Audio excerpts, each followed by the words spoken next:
한국 정치를 풀어내는 토론 사이다. 한국 정치를 풀어내는 토론 사이다. YTN FM 출발 새 아침. 여의도 중계석.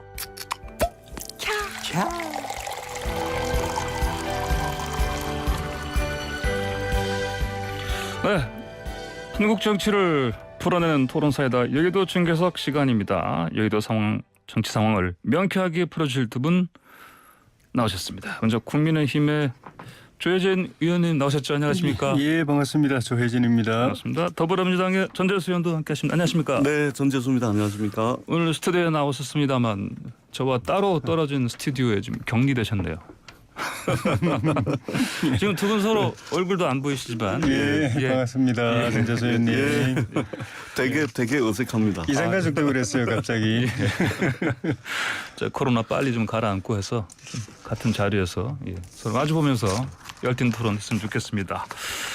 자, 먼저 그 최재형 전 감사원장이 대선 출마 공식 선언했습니다. 애국가를 부르면서 행사를 시작했습니다. 나라를 사랑하는 절절한 마음을 보여주신 것 같은데요. 근데 또 어떻게 나라를 사랑할지니 구체적으로 정책적으로 어떻게 할지는 좀 부족하다. 이런 또 소리를 듣습니다. 어떻게 보십니까? 일단 저 전재수 의원님. 제가 보기에는 저도 잘 봤는데요. 예. 전체적으로 보면은 되게 어색하더라고요. 어색했다고요? 예를 들면은 시선 처리라든지 그다음에 몸 동작이라든지 또 이게 뭐 그 행사 중간중간에 보여지는 표정이라든지 되게 어색했는데 더 뭐 그거는 그럴 수 있습니다. 그런데 더 중요한 것은 이제 전혀 준비가 안 된 모습 때문에 이게 걱정이 많이 되더라고요. 예를 들면은 이준석 당대표가 당대표로 당선될 때 이준석 대표의 공약이 뭐냐면 선출직에 나가는 사람들에 대해서 자격시험을 치게 하겠다라고 했는데 저는 윤석열 후보나 최재형 후보를 보면서 이준석 당대표가 정말로 이게 대통령 후보에 대한 자격시험을 지금 도입을 해야 되지 않을까 그렇게 생각을 합니다. 자격시험 도입하면 제가 그날 보니까 최재형 후보는 죄송한 말씀이긴 합니다만 대통령 자격시험을 보게 되면 거의 과락 수준 이제 해당되지 않을까.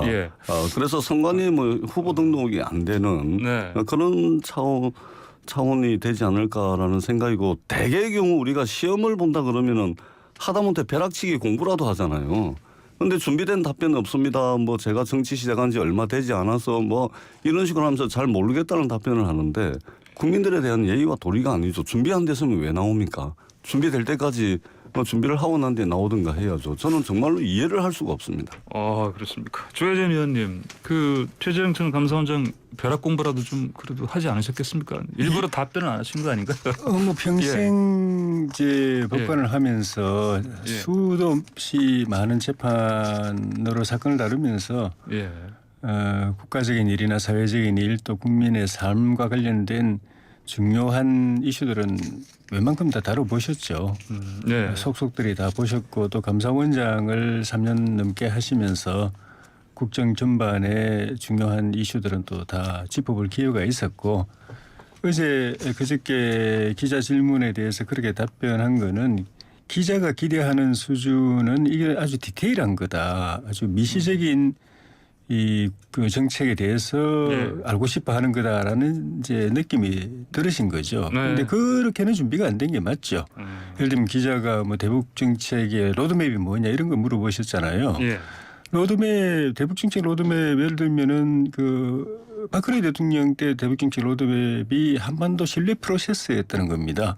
그리고 지금 이제 문재인 대통령의 대북 정책 로드맵은 한반도 평화 프로세스고, 근데 이게 이 어느 한 시에 나온 게 아닙니다. 대통령 그 당의 대통령 후보가 됐어 또는 대통령이 되고 나서 당에 또는 정부에 또는 각계 전문가들이 다 모여가지고 지혜를 집약해서 나온 게 그런 로드맵입니다.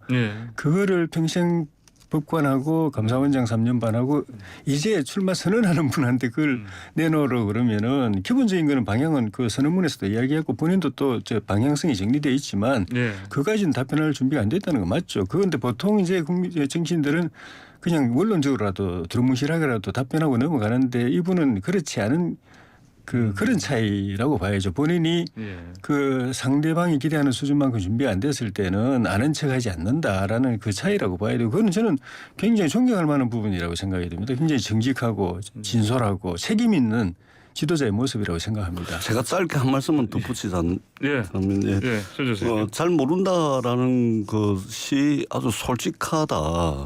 그래서 굉장히 이 좋게 평가해야 된다는 것은 대통령 후보자에게는 어울리는 말이 아닙니다. 마치 모르는 걸 모른다라고 그게 그래서 솔직하기 때문에 존경할 만하다.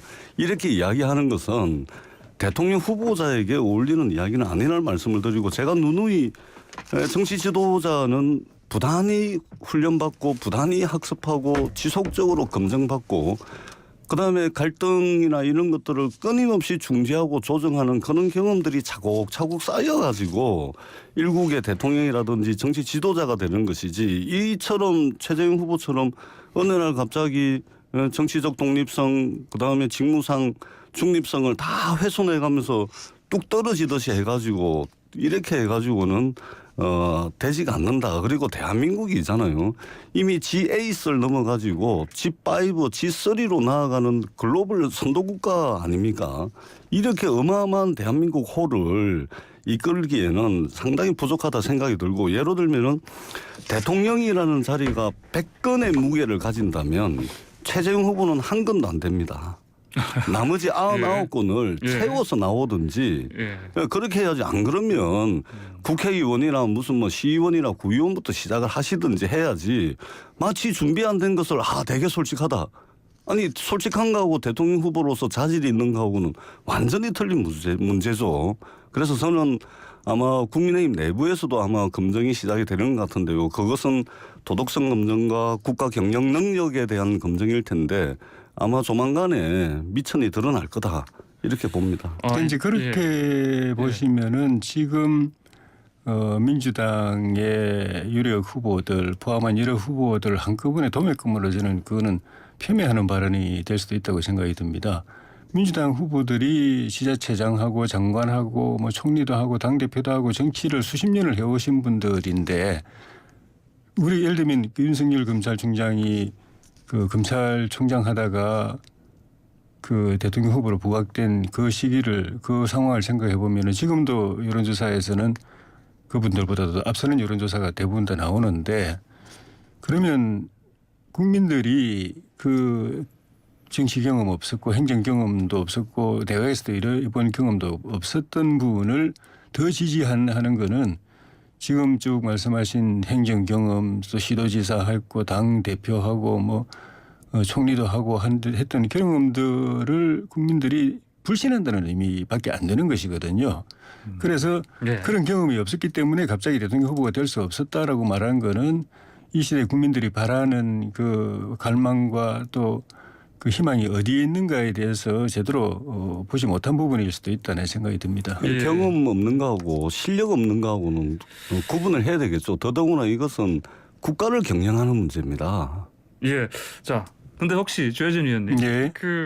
이 최재형 전 원장께서 윤석열 전 총장의 이른바 그 실언 논란들 보시고 네. 학습하시고 네. 그거 보시고 좀 이 얘기를 할 바는 완벽하게 해야겠다. 그래서 이렇게 일부러 이렇게 좀 자중하신 건 아닌가요?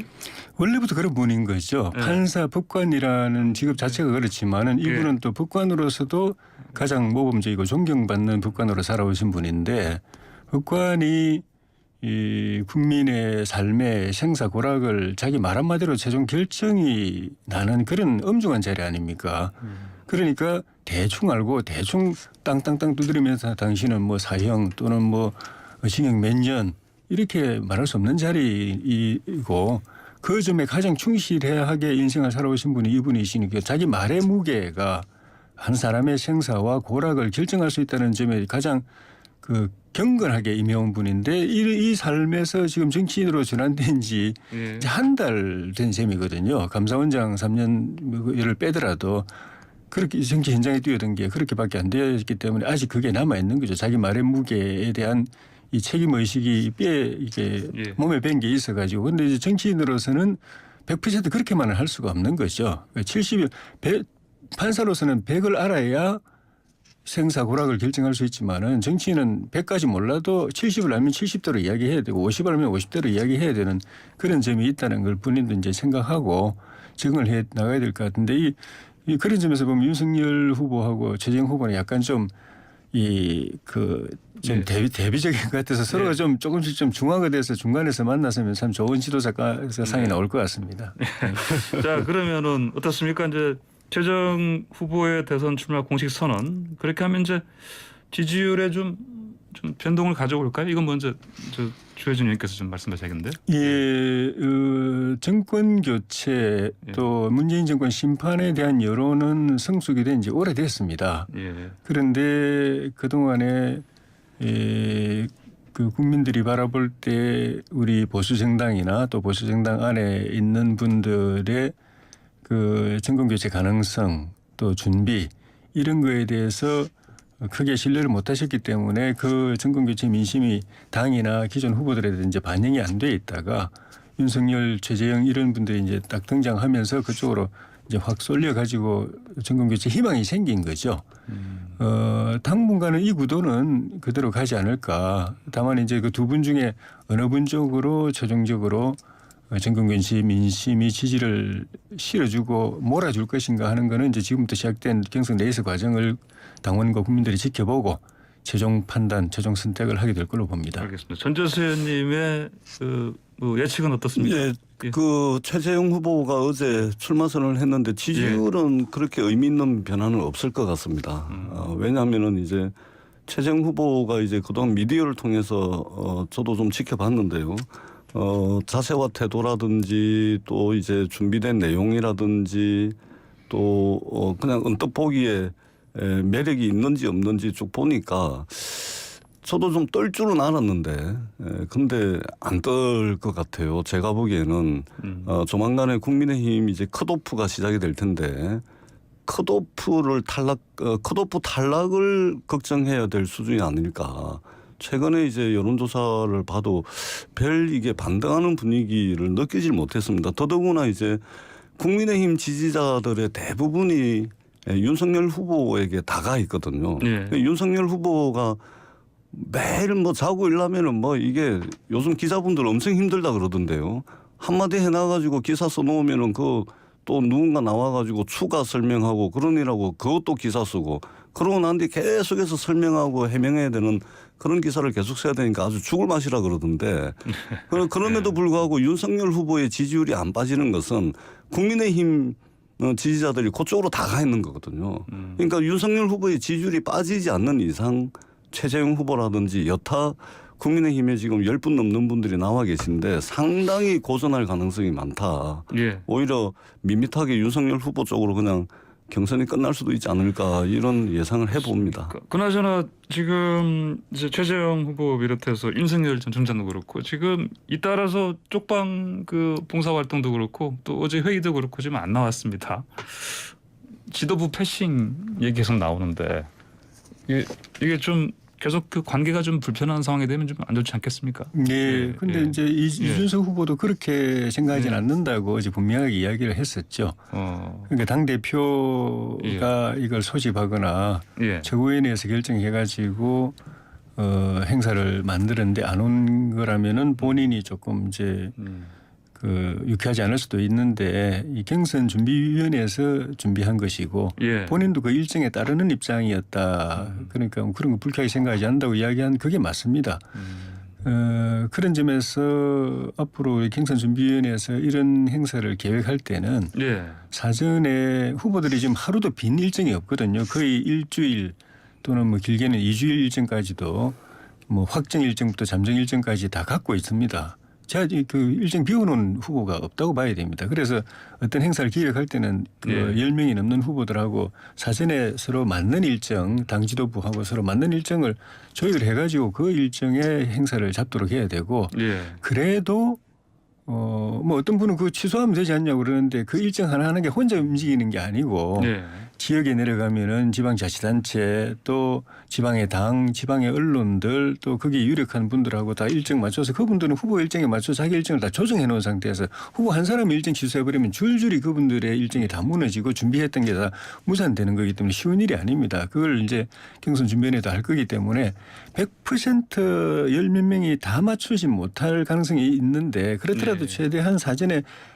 많이 올 수 있는 일정으로 행사를 잡고 그래도 불득이하게 못 오시는 분들에 대해서는 양해하고 그렇게 가면은 뭐 문제 안 될 사안이라고 생각합니다. 최재형 후보 같은 경우는 그래도 부인께서라도 그 공사 현장에 나오셨지 않습니까? 근데 보니까 다른 후보분들 눈총이 좀 사실은 최 후보님보다는 윤전청 양쪽을 쏠리는 것 같은 느낌이 들어요. 보니까. 그래서 전재수 의원님 앞으로 이런 언론에서 이른바 패싱이라는 이 말을 쓸 그런 빈도가 더 늘어날까요? 아니면 줄어들까요? 예, 지금 이 상황은 윤석열 후보가 이준석 대표를 상대로 선택적으로 비대면하고 있는 겁니다. 아, 그렇습니까? 예, 선택적 비대면 상황이라고 볼 수가 있는 거고요.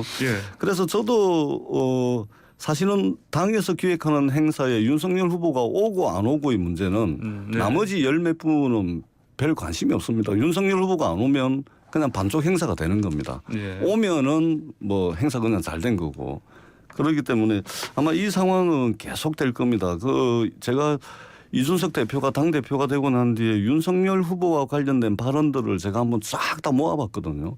모아보니까 일관되게 이준석 후보는 윤석열 후보를 애초부터 그리고 추후에도 대통령감으로 인정을 안 하는 것 같습니다.